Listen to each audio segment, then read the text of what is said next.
I spent a lot of last year, especially on our Yankee webcast, talking about how horrible they are at baseball.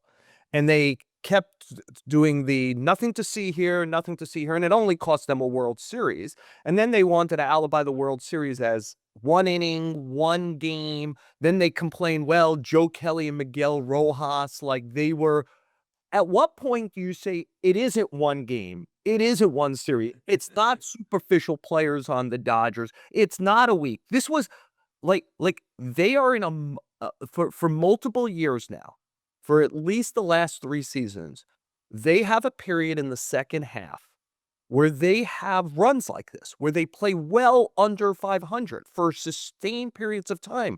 John, you mentioned the run differential.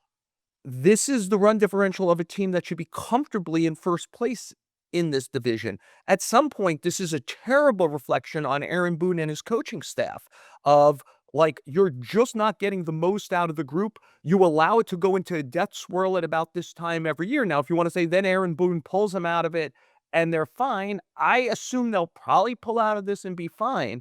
But we know this is the Frankenstein's monster inside them that will kill them again at some point along the way. Yeah, I mean, accountability is a problem. Jeter and A-Rod mentioned this on TV. We've all seen it. We've all said it as well. The illustration of that was Jazz Chisholm after making that ridiculous base running blunder the other day and getting caught off of first base. I was asked if he would do it all over again, and he said yes. I mean, Aaron Boone has made clear that that was not the right way to do it. That was a mistake. There was no reason to be doubled off on a pop up to second base when you're not trying to steal second. You're just standing there. It made no sense whatsoever. And this message obviously didn't get through to him at all. If there was accountability, he would have said, I blew it. I made a mistake. I let the team down. And there obviously is not. Aaron Boone is great at getting along with everybody. He's great at making everything sound positive. But at some point, you've got to suggest to the players that they've got to do something better or different. I mean, the days of Jim Leland are over. Billy Martin certainly way over. But there's got to be some level of accountability. Yeah, I think they have a House Steinbrenner, Brian Cashman, Aaron Boone coaching staff. Like, this is everybody's fault because this isn't a one-day issue. This is a you've decided to cast your lot in a certain way. John, that certain way is, to your point, they're a one-talent team. They hit the ball over the fence, and when they don't, they look like a different team. And I just don't know why you can't have it all when you're the Yankees, why it feels like homers versus everything else.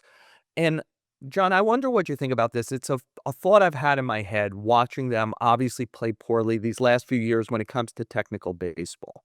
I think what's missed by dispassionate people who only see pieces of graph paper and computer printout is that if you could do anything, what you'd want to do is hit a home run, right? It's a sure run. It could be two, it could be three, four, but the only thing you can do on a baseball field that's a sure run is hit it over the fence. I get it why it's so valuable.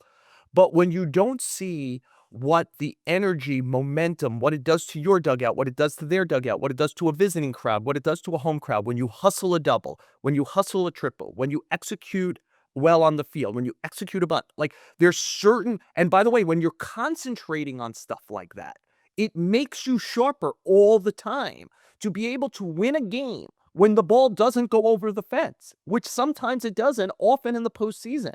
And I think that they have not seen that there are ties to what they emphasize. I'm not saying give up analytics. I'm not saying give up homers. They're incredibly valuable.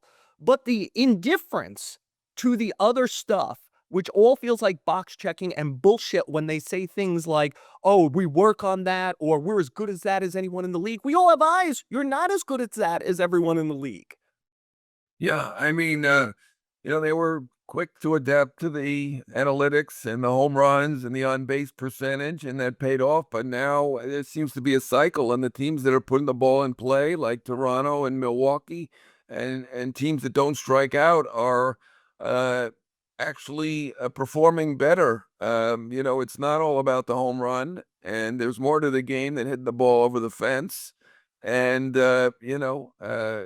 too many strikeouts. I mean, to me, it's shocking that their fundamentals are still bad when they've imported Goldschmidt, Bellinger, and McMahon, three very good defensive players.